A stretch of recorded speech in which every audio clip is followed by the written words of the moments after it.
Amigos, muito bom dia. Segunda-feira, dia 10 de março de 2025, estamos reunidos para começar uma nova semana, começar um novo dia.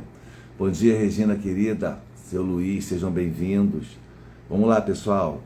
Capítulo 53 do livro Palavras de Vida Eterna, da psicografia de Francisco Cândido Xavier, pelo Espírito Emmanuel. Esse livro tem como título... Esse capítulo tem como título Palavra Escrita. Examinai tudo, retende o bem. Palavras de Paulo, orientação dada por Paulo aos Tessalonicenses, capítulo 5, versículo 21. Bom dia, Cris, bem-vindo. Examinai tudo, retende o bem. Paulo, em sua primeira carta aos Tessalonicenses, capítulo 5, versículo 21. Disse o apóstolo Paulo: examinai tudo, mas não se esqueceu de acrescentar: retende o bem. Muita gente se prevalece do texto para afirmar que os aprendizes do Evangelho devem ler indiscriminadamente, ainda mesmo quando se trate de ingerir os corrosivos da opinião em letras de jornal ou as fezes do pensamento em forma de livro. Olha isso. Bom dia, seu José Reginaldo, Dona Conceição Rosa, bom dia. Sim, é natural que a mente amadureça e equilibrada possa ler tudo e tudo observar, mas não é aconselhável que as crianças e os doentes, os fracos e alienados, potenciais de razão, tudo experimentem e tudo vejam. Sabiamente, a lei divina dispõe sobre o assunto, sugerindo levantamentos de zonas indispensáveis à justa segregação. Meninos encontram lares e escolas a fim de que se habilitem para as lutas da vida. Doentes são encaminhados ao hospital para que se refaçam. Loucos se candidatam aos serviços do manicômio em busca de reequilíbrio. Criaturas fracas que o crime assinou com estigmas dolorosas recolhem-se à penitenciária, em cuja aspereza se reajustam. Assim, pois, se te reconheces em plenitude de robustez espiritual, analisa tudo, sabendo que é preciso reter o bem, capaz de ajudar na edificação ou na cura dos outros. Se possuis o necessário discernimento e se dispões do tempo preciso, lê tudo, usa o crivo da compreensão e da utilidade, mas não ouvides escolher o que seja bom e apenas prestigiar o que seja bom, em favor daqueles que ainda não pensam com segurança quanto já podes pensar. Verônica, Ana Betisa, bom dia, queridas. Valdilene, Ana Paula, quanta gente aí entrando enquanto eu estava lendo. Bom dia a todos vocês. Deixa eu ver se entrou mais alguém eu não tenha falado, né? Não. Então, pessoal, o tema de hoje é doutrinário, mas é para a vida. Palavra falada. Não. 53. Palavra escrita. Nós hoje, sobremaneira hoje, nos dias de hoje, que nós temos um acesso indiscriminado às informações, nós precisamos muito cuidar do nosso tempo precioso para ser útil. Eu tenho percebido muito, inclusive na minha própria vida, faço esse exercício. A gente fica horas, às vezes, perdido, vendo minúsculas informações, aprendendo superficialmente sobre as coisas, porque é tanta informação, são tantas redes sociais, são tantos acessos à informação que você não tem tempo e não consegue se concentrar para se aprofundar em um assunto. Esse é um dos problemas. O outro problema que Emmanuel nos traz aqui como alerta é que nós precisamos realmente deixar de lado aqueles temas que não somos experts, que não somos capacitados de verdadeiramente acessar, para não contaminar o bom conhecimento. Exemplo disso, eu sou espírita. Existem inúmeras obras espiritualistas que se colocam com títulos de espíritas e não são. Existem autores que gostam de inovar de uma maneira que não é fiel à doutrina espírita. Como pode um neófito, uma pessoa que está chegando no espiritismo agora, ter a segurança na literatura, na leitura, na doutrina?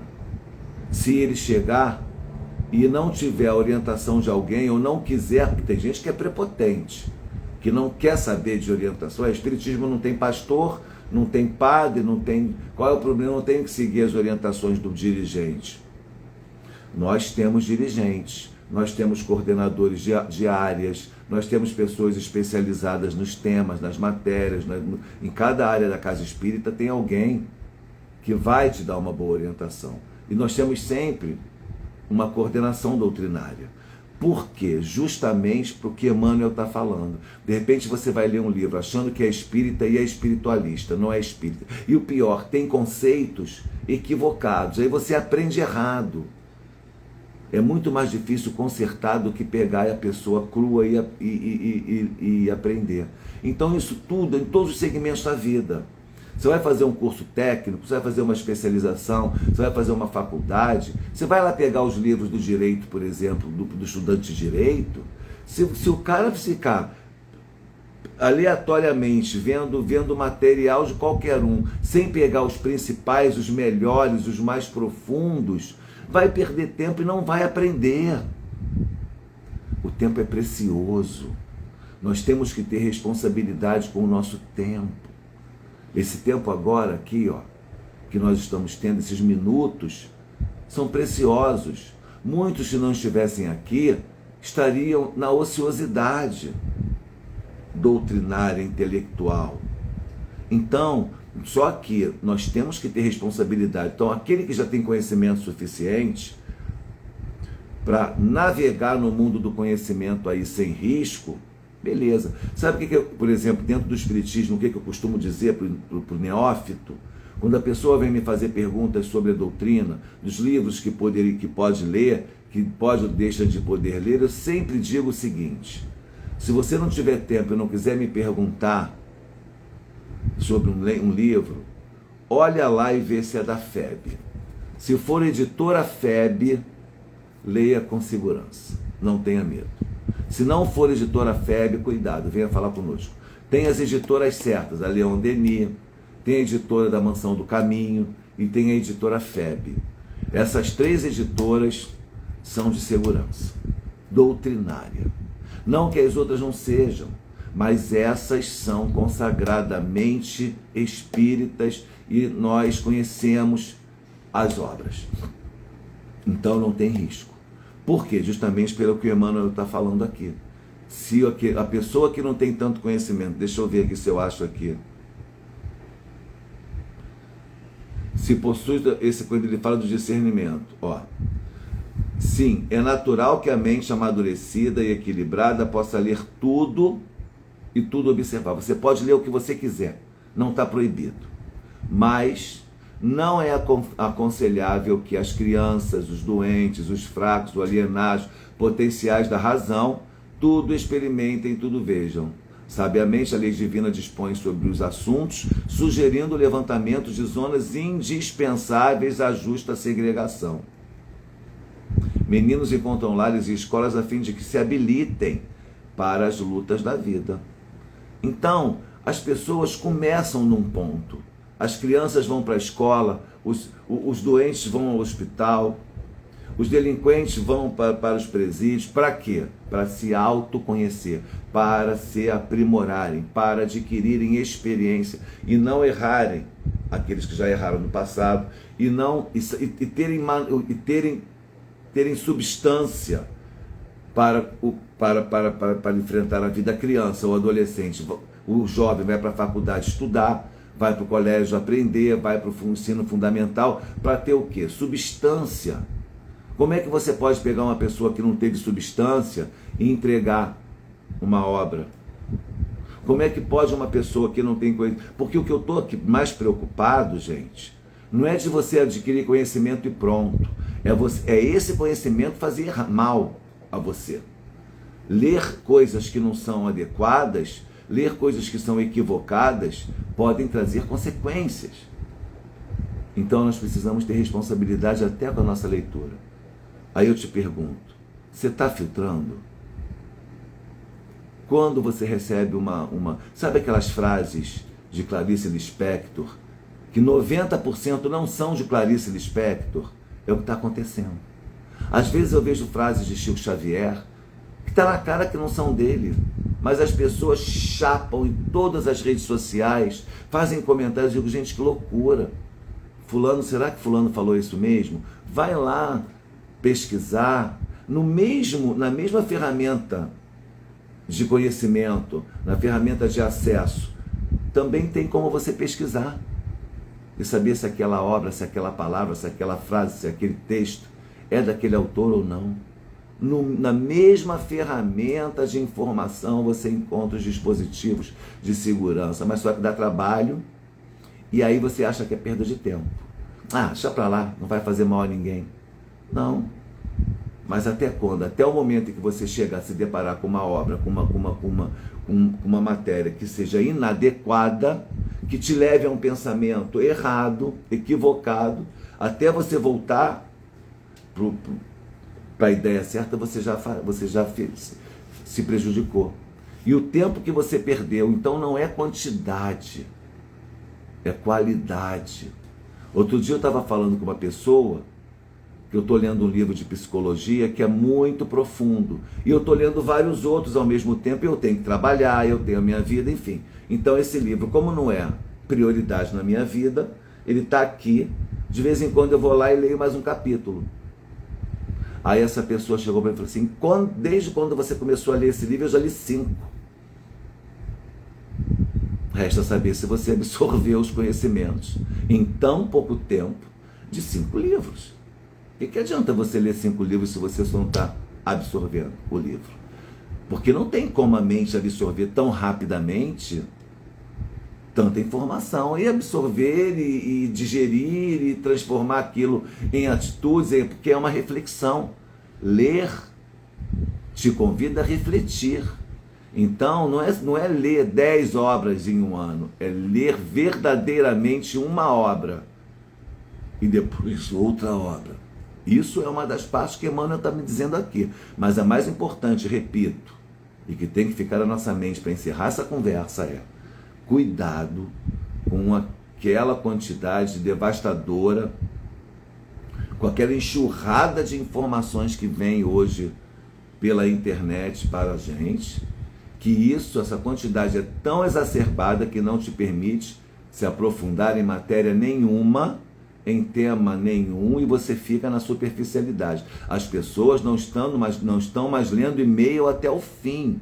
Isso no institucional, eu posso falar para você, no corporativo.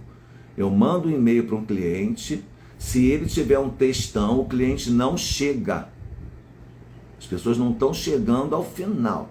Você tem que mandar, se você quiser falar de 3 assuntos, é mais seguro que você mande 3 e-mails. Que loucura! Estamos nesse ponto de desatenção. E ainda você vai perder seu tempo procurando doutrina, procurando temas, procurando assuntos irrelevantes ou, pior, nocivos. Você tem condição emocional para ler um livro que vai te trazer uma história de um sofrimento atroz? Cuidado. Cuidado com a responsabilidade. Tenha responsabilidade com aquilo que você está acessando, para você, inclusive, não pagar mico. Porque aí você acha que você é o bambambam daquela matéria, quando você começa a falar com alguém que realmente tem expertise, a pessoa vai te consertar. Vai dizer, olha, você está equivocado, não é bem por aí, porque a tua vaidade, o teu orgulho te levaram a essa cilada. E aí você olha para trás, o tempo que você ficou lendo aquela literatura toda é um tempo perdido. Você poderia estar lendo algo realmente relevante. Então, meus amigos, a mensagem de hoje é essa. A palavra escrita.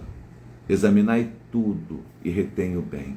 E, para encerrar, examina tudo que está sendo colocado aí para você. Leia, se você acha que você está apto, capacitado para ler. Não se furte a isso, mas reter. Só retenha o que for bom. E não divulgue o que não for bom. Porque senão você não faz um serviço bacana. Então vem aquelas informações, você vai lá e absorve aquilo que é relevante, entendeu? E o que não é, dispensa, descarta e segue adiante. Foca no bem, que assim a gente vai mudar o mundo. Bom dia, Felipe, querido, bem-vindo. Madé também, Vânia, Ana, sejam bem-vindos, queridos. Agora, para encerrar, um conselho de Carlos Torres Pastorino.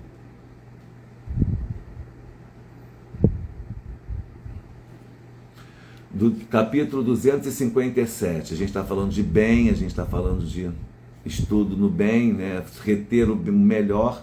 Aí Pastorino está nos mandando um bizu. Mantenha sempre no mesmo nível sua coragem para o bem. Não falamos da coragem de palavras, que é fácil. Contar vantagens, todos contam. Mas a coragem da luta contra os seus próprios vícios é que tem valor, porque daí surgirá a vitória final. Não seja constante e persistente. Seja constante e persistente. Caminhe reto para a frente e para o alto. E mantenha firme sua coragem na ação de cada dia em busca do ideal. Mantenha sempre no mesmo nível, sua coragem para o bem. Eu desejo uma ótima semana para todos vocês, que nós possamos progredir, produzir, possamos ser felizes, possamos nos comunicar, conviver da melhor maneira possível. Eu desejo um ótimo dia a todos vocês. A Vânia está falando, reflexão muito oportuna, parando de me culpar por não conseguir ler tanto quanto gostaria. É isso, Vânia. Nada de culpa. Leia pouco, mas leia. Não pare de ler. E leia com profundidade. Absorva. Sorva tudo isso. E realmente vai ser útil a leitura. Beijo no coração, meus amigos. Fiquem com Deus. Verônica, Madé, um beijo. Fiquem com Deus. Até a próxima.